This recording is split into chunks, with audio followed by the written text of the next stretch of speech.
John chapter 6, verse 15 through to 25.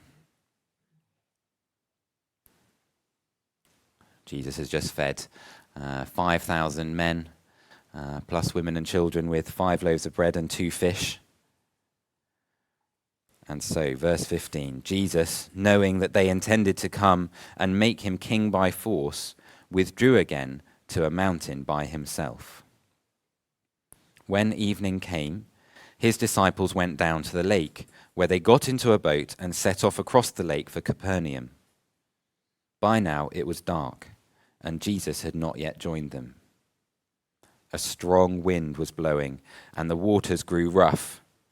When they had rowed about 3 or 4 miles, they saw Jesus approaching the boat, walking on the water, and they were frightened. But he said to them, "It is I. Don't be afraid." Then they were willing to take him into the boat, and immediately the boat reached the shore where they were heading. The next day, the crowd that had stayed on the opposite shore of the lake realized that only one boat had been there, and that Jesus had not entered it with his disciples, but that they had gone away alone. Then some boats from Tiberias landed near the place where the people had eaten the bread after the Lord had given thanks. Once the crowd realized that neither Jesus nor his disciples were there, they got into the boats and went to Capernaum in search of Jesus. When they found him on the other side of the lake, they asked him, "Rabbi, when did you get here?" We're looking at these accounts in John's Gospel. Why? Because we want to understand who Jesus is. That's John's great passion as he writes the Gospel, that we may know who the person of Jesus is. This is a very famous passage about Jesus walking on the water in the storm. The disciples, to get our geography, is a map on the screen. The disciples had decided to go from one town on the Sea of Galilee to another. They took a water taxi, so to speak. So they're in the boat, and during the voyage, they get caught in this almighty storm. The Sea of Galilee is beneath sea level, surrounded by hills, and therefore the wind would come in and cause storms. It's quite frequent. So skilled sailors could get caught out because of the geography of the region. They get overpowered, and then Jesus comes walking on the water in the crazy storm that they're surrounded by. They're terrified. It says John, says Matthew, and says Mark, who also record accounts of this event. Now, John chapter 20, verse 31 says this: John could have recorded massive amounts of miracles to prove who Jesus was. And if he included every single one, there's not enough books in the whole world to record how many miracles Jesus did. But each miracle that's recorded has a specific purpose. It has a reason that John's recorded and included and inscripturated, written down under the influence of the Holy Spirit. Each one is intentional that he records in John's Gospel. So why is this one here? That's a question that we should ask ourselves. Why is this one here? Well, I think John records this one for a few reasons, as always, to show us the power of Jesus once again, the power of Jesus, but also to tell us something about who he is, and also to tell us why he's come. So something revealing his power, but also who he is and why he's come. It's a miraculous sign that reveals to us that Jesus is an uncontrollable force. He is an uncontrollable force. He doesn't measure up to our estimations. We cannot control him, although we try. It shows us as well as he's a wonderful counselor, and also it reminds us of his costly salvation. So let's get into it. 3 things. Uncontrollable force, wonderful counsel, costly salvation. What do I mean? First of all, his power is uncontrollable. By that I mean by us, not by him. He is not someone we can domesticate or tame. Now, the key to understanding verses 16 to verse 24 is to look at the 2 sentences that precede it. If you weren't here last week, as we say in every good TV program, and there's no skip button here, here's a brief recap of where we were last week. The key to understanding this is to remind ourselves that verses 1 to 14 of John chapter 6, Jesus has just performed the fourth sign. The fourth sign, Jesus has just fed 15,000 people, 5,000 families, 5,000 men are recorded. So that's times 3, allowing for men, women, and children. That's 15,000 people that just as Jesus has fed miraculously. 5 loaves, 2 fish, and Jesus performs a miracle. Now, the people who sat around and who longed for food to be provided for them in the place of death, which is the place of desert, which is the place of wilderness, they were steeped, they were soaked in an understanding of the Old Testament. So they knew that God has provided for his people before in the wilderness when there was great need, and God sent a deliverer. His name is Moses, the leader of God's people, the shepherd of God, the servant of God, the friend of God. And through him, God provided miraculously for his people. God, under Moses' leadership, led them out of slavery from Egypt, led them out of oppression from Pharaoh, and he fed them miraculously in the wilderness. And now Jesus has done it too. That's John chapter 6, verses 1 to 14. Read verse 14 and 15 with me, please. Look down. After the people saw the sign that Jesus performed, they began to say, "Surely this is the prophet who is to come into the world." Jesus, knowing that they intended to come and make him king by force, withdrew again to a mountain by himself. What were they saying? Remember chapter 6, verse 2, they're there because they wanted a show. They were there because they wanted to see some fireworks, as it were, some pyrotechnics. And Jesus, well, they heard a lot about him, so they thought he would produce the goods and show off his might and reveal his power. And here is a man with incomparable power. So verse 14 and 15, they say, is he the one that we expected? Is he the prophet that God said would come? Deuteronomy 18 looms large behind that claim. Here's a man who did what Moses did. We know what we can do. Just as God used a man, Moses, to deliver his people in the Old Testament, we could make this man our king. Just as God rescues his people from Pharaoh, this man could rescue us from the Romans.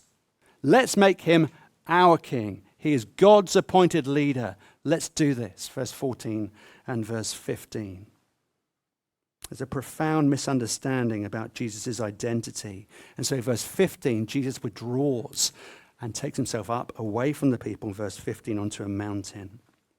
Now, in reading this, if you've been reading with us in John chapter 1 through 6, we know that whenever John wants to draw our attention, beginning in chapter 2, to a miraculous sign that Jesus performed, he uses that short handwriting, that sign to illuminate it, to underscore, to put it in bold, and it says this is a miraculous sign that Jesus performed, and so on. But this is not a miraculous sign in the same way. It's not recorded in that way. It's not one of the 7 signs of John's gospel, but it really is an impressive sign, isn't it? That Jesus' power is revealed. So why is it not called a miraculous sign? Well, we don't know, but I think the key to understanding verses 1 to 14 is to see verse 14 and following, these 2 signs, miraculous events, are there to work together. The feeding and the walking on the water work in tandem to show us who Jesus is and why he has come. Here's the message that people do not understand, verse 14 and 15. Let's make him king and let's do it now. And Jesus withdraws himself. Here's the message. Jesus did not come, says the Gospels, to primarily deal with Israel's economic, political, and social problems, as important as they are and were. No, Jesus came as the bread of heaven. That's next week.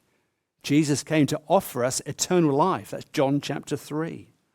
He came to conquer sin and death itself because he was sent from heaven to earth to reconcile us to God. That's our most fundamental problem, even if we don't care to admit it. All of us say, don't we, I am not fighting God. I'm not rebelling against God. If we're a non-religious person, we say, I'm not fighting God. I just don't believe he's there. If I'm a religious person, I say, I'm absolutely not fighting God. I'm obeying him and I'm trying really hard to live a good life. As I said to you last week, I've been reading Romans over the summer, and Paul's very clear. And he says, actually, all of us are rebels. All of us are rebels to the core. And our greatest need is that we be reconciled to God, and we can do nothing about it ourselves. We're all resisting God. We're all hostile towards him. We're not neutral. We're not ambivalent. We want God's control over our life and over our world.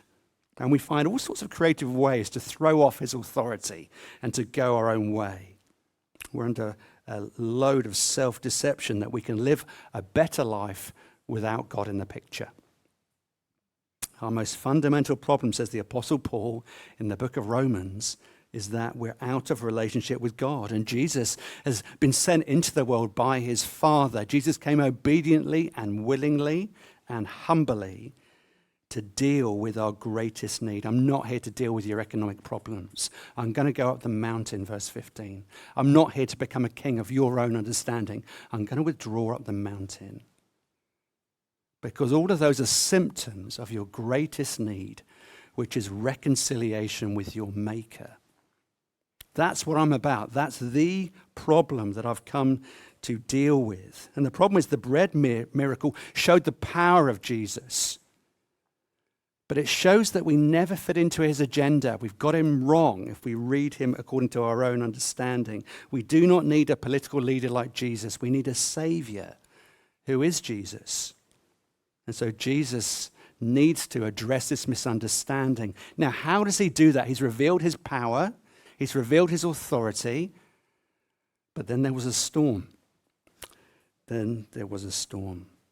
Matthew and Mark and John give us extra details on this event. Matthew and Mark say that the disciples were straining at the oars. Now, these are hardened fishermen. They're used to a tough day at the office or a tough night on the sea. And yet they're straining at the oars, says Mark. They're in trouble and they could not get to land. And these two miracles are working together. Look at verse 19. When they had rowed about 3 or 4 miles, they saw Jesus approaching the boat, walking on the water. Now, there's a surprising word here. This word walking, not only do you say, did that really happen? Well, wait till you hear this. The word that John uses there for walking is not an ordinary word. There are 3 words for walking in the Greek language. And the word he uses here is a word that describes sightseeing. I always thought Jesus was kind of walking on the water with the wind in his face, like you see in children's Bible with whoosh, these kind of sound effects. I always thought that Jesus was kind of straining against the elements. And John carefully records and chooses a word to say, actually, Jesus was very calm amidst all the turbulence of nature. There wasn't sweat on his brow. He was walking calmly and carefully and with authority on the elements of nature that he created. Another gospel says he was about to pass by. One time, when Jesus is in a storm, not this account, he speaks a word of authority and command. He says, be still, and the elements go like a billiard table. They hear the voice of their maker, and the storm is still. Here, once again, he's surrounded by experienced sailors who are terrified. And he chooses not to calm the storm, but he chooses to presence himself with his people. He has absolute power over the wind and the waves, and they have no power over him. And so he's walking calmly amidst this huge storm on the Sea of Galilee. He's the ultimate Moses. John chapter 6, verse 1 to 14. But following verse 15 of John chapter 6, he's also the God of Moses. That's what these verses are here to tell us. Here's the link, John chapter 6. Do you want to go back to Moses, where he led the people out of the wilderness? You want to go back to the feeding in your understanding of the first 14 sentences? Don't just stop there.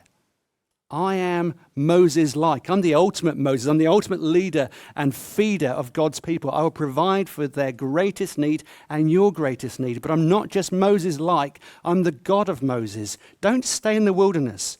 Remember the Red Sea. Psalm 77 should be on the screen. You are the God who performs miracles.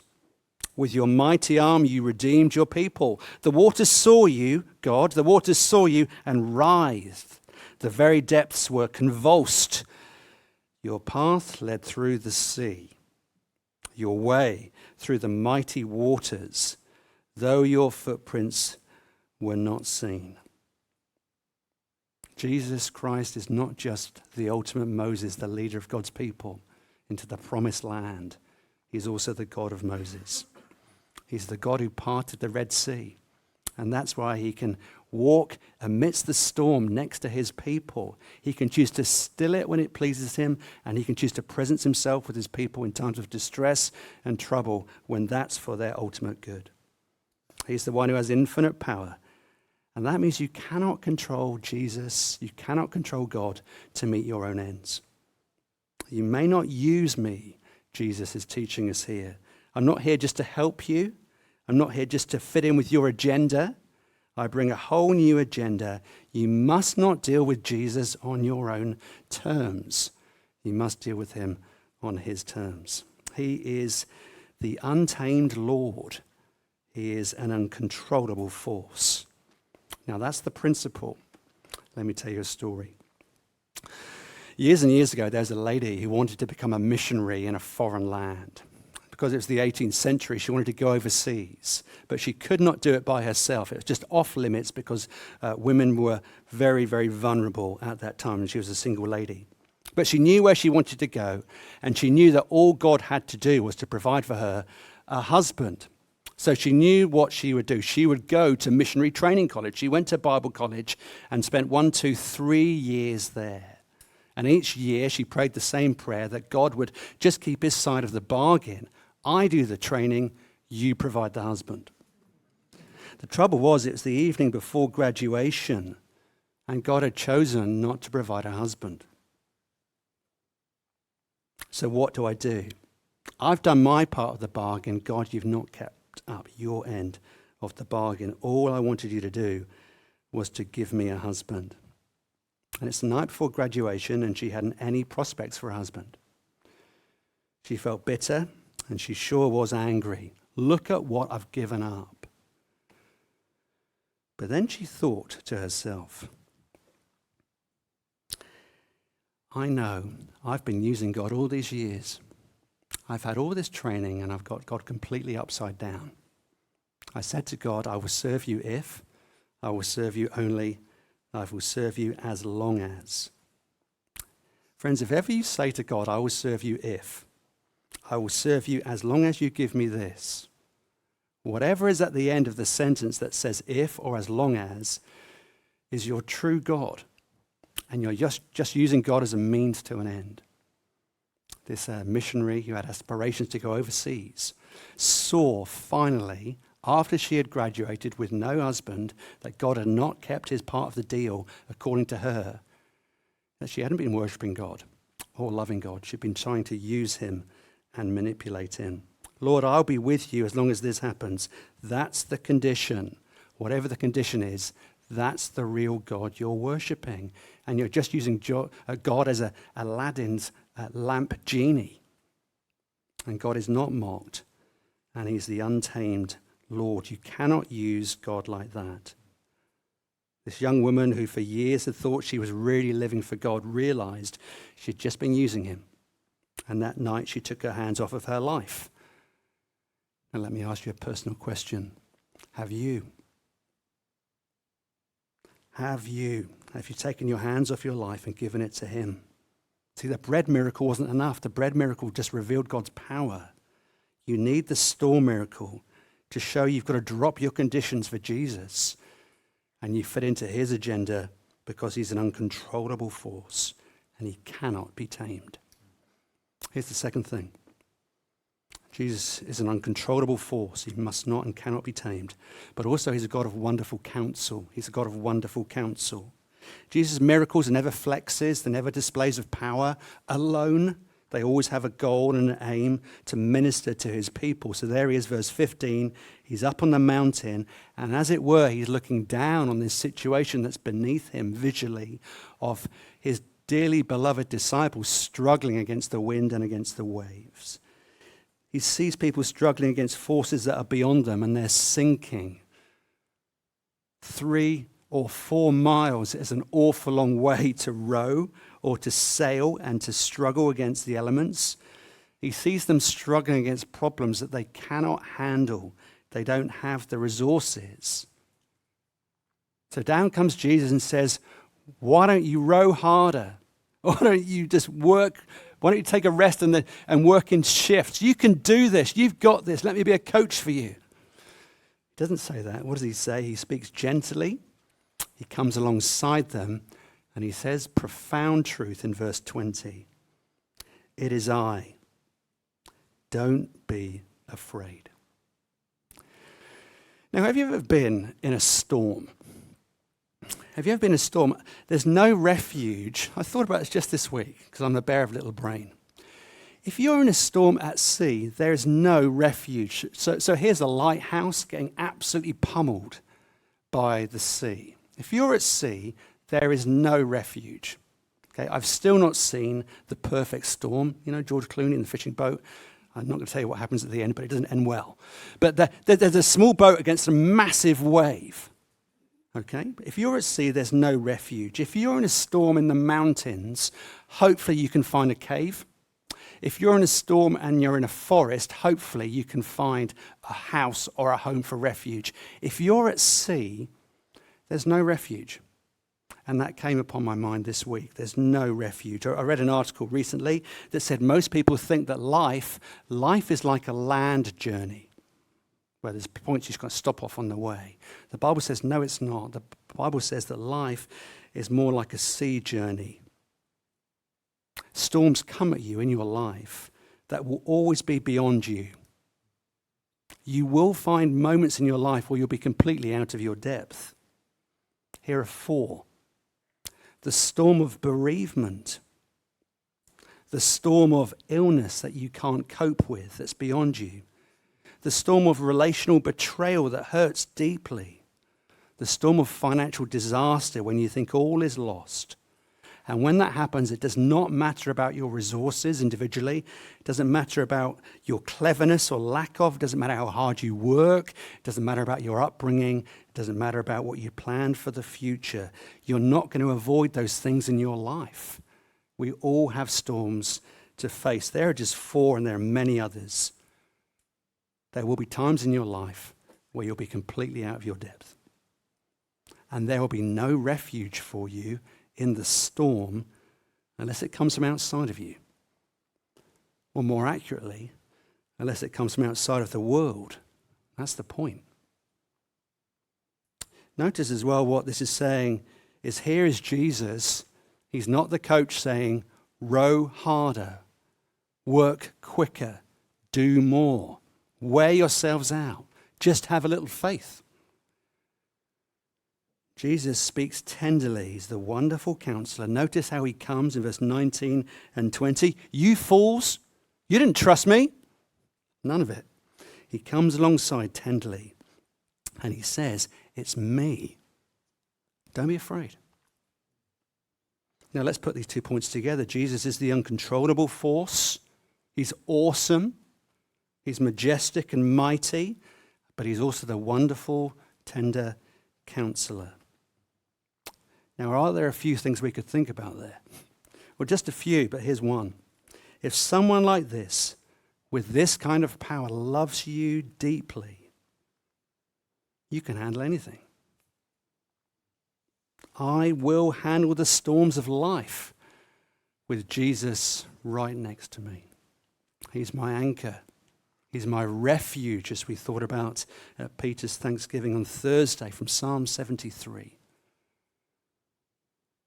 Just remember this one thing. There are 2 storms in the New Testament, 2 times when Jesus is with sailors, with disciples in this horrible storm, with fishermen. And once he says 2 words and the storm is stilled. The other time he brings his people through it and he doesn't stop the storm. He comes next to them in the storm and he gets them to a place of safety, to the land. Sometimes, friends, the way Jesus helps you in a storm is he actually does not take away the storm. but he always presences himself with you in the midst of it.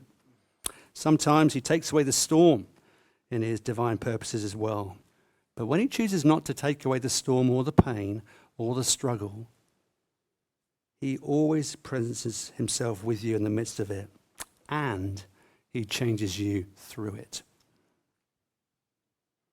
Number 3, his costly salvation. His costly salvation. What do I mean? One of the things people notice as you read through John's gospel is that he doesn't show up immediately and offer comfort. He speaks, and as he arrives, notice his disciples are more afraid. They're terrified because of his arrival, thinking that Jesus might be a ghost. Who's this figure walking on the water? People don't do that. Verse 19, when they had rowed about 3 or 4 miles, they saw Jesus approaching the boat, walking on the water, and they were frightened. That's a polite way to put it. They were terrified. No one walks on water unless you've made it. Verse 20. Verse 20 is very important. But he said to them, "It is I." Literally that says, ergo eimi. Literally it says, I am. Don't be afraid. I am is with you. Now, what would that mean? If you know the Old Testament, it means a lot. Moses, who God appeared to in the burning bush in Exodus chapter 3, who was given this crazy immediate job description to go and lead God's people and go to the greatest power on the face of the earth, go to Pharaoh and say, "Let my people go." What? Can't someone else do it? And even if I were to do it, who do I say sent me? I've got no authority. And God says this, say, "I am has sent you." Don't say "I was," because I don't have an end. Don't say "I will be," because I don't have a beginning. Say the source of eternal being has sent me to you, Pharaoh, and he has ultimate authority. I will be with you. I've no beginning, I've no end. I am the source of everything. I depend on nothing. Everything depends on me. I don't just exist. I am existence itself. I'm not just a being. I am being. Tell them being itself has sent you. Now this is massive. Because just think, if Jesus says, tell them that God sent you to Moses, or if he turned up to his disciples who were struggling against the elements and said, don't worry, God is with you. We, in our hearts, will fill that with our own definition. By that, Jesus meant God is love. By that, Jesus meant that God is spirit. We just fill it with all our wrong misconceptions. And so Jesus does not want that to happen. Jesus says, I am is with you, verse 20. It is I am. It is the source of being. It is the sovereign Lord. It's the creator of everything. It's the sustainer of life. And so that is the reason for you not to be afraid. Because God is with you. I am. Do not be afraid. I'm infinitely exalted. I'm the transcendent one above all things. I'm above the universe, and I'm the one who created the world. And so do not be afraid because of who I am. And that's why I can look so calm in the midst of such a torrent of difficulty. Don't be afraid. But the more you think about that, the more you think about the Old Testament is every time God shows up in the Old Testament and says, I am, the people are very afraid. So isn't that a contradiction? God appears to Moses and he says, take your sandals off because you're on holy ground. God appears to Moses and has a conversation with him in Exodus chapter 33. Moses says, show me your glory. God says, I can't show you my glory in its entirety or it will destroy you because I'm pure and majestic and holy and mighty. God's I amness from the Old Testament is get backness. My purity, my being means that no one can see me and live. I'm infinite and you're puny. I'm pure and you're impure. I'm flawless, and you're sinful, so no one comes to Mount Sinai and touches it will remain alive. You can't live with my greatness. You can't live with my glory. You can't live with my holiness. I am, says the Old Testament, which is shorthand for be very afraid because of the holiness of God. Yet here it is in verse 20, and it's the other way around. I am is with you, and so don't be afraid. Jesus shows up and they're terrified because they know they're in the presence of the Holy One. He says, I am. Verse 21, do you notice what happens next? I am is here. Don't be afraid. Verse 21, then they were willing to take him into the boat. And immediately the boat reached the shore where they were heading. Jesus gets into the boat and they are saved. Now something has happened between the Old and New Testament, has it not? God's infinite glory and power is now not against sinful people, it's for them. What has changed? This account in the Gospel of Mark, please read it this afternoon for extra credit. He makes something a little bit clearer. In Mark, it says when Jesus is in the boat with the terrified sailors, they're in a storm and he saves them. Now, who does that remind you of? Sailors in a storm who get saved. They're suddenly delivered. In the Old Testament, there's a little book called Jonah. And they're sailors in a storm. Jonah was a prophet. God tells him to go to Nineveh. Jonah disobeys and goes the other way, as far as he could away from God. In the first chapter of Jonah, Jonah 1, there's a scene that is set of a disobedient prophet from a loving God who wants Jonah to do his will, and he's in a boat with loads of sailors, and an almighty storm suddenly comes up out of nowhere. The storm is what Jonah deserves because of his disobedience. But the way that the sailors are delivered is only when the one who deserves the punishment jumps into the storm, and the sailors are saved. Matthew says Jesus Christ is the new and better Jonah. One greater than Jonah is here. Now, what does that mean? Back to the beginning. The storms of this world, the literal storms, economic, physical, mental, are all here because we've turned away from God. Now, we don't want to live under his loving rule. That's what the book of Genesis says. And the consequences are we are wanting to be our own saviors and our own Lord. The whole of the world in which we live doesn't work. It's groaning, as Chris prayed. The groaning, the brokenness of creation is something that we've brought about by our own decisions to say no to God. We want to live by ourselves. Thank you very much. But Jesus is the ultimate Jonah. He's the one that's going to end all storms. Now, how does he do that? How does he bring about a new heavens and a new earth? No more suffering, no more death, and no more tears. How will Jesus do that? He's going to be able to save us from the storms now because he was thrown into the storm then. The storm. He's the ultimate Jonah. Why? Because Jesus bowed his head into the storm of divine justice that he willingly took. He was submerged, to use a poetic phrase, in God's right, measured, appropriate wrath against our sin and rebellion. And he jumped into that so that we might have peace with God. It's all about reconciliation, that Jesus dying on the cross 2,000 years ago so that we might be made right with God. He went into a storm that we deserve, not him. The storm of God's wrath against the sin of the world. And because he jumped into that stormy sea of wrath, one day there will be a new heavens and a new earth when all will be well. Now, if you know that he did that for you, if he took the ultimate storm, do you think he will abandon you now in whatever storm that you're in? He will never do it.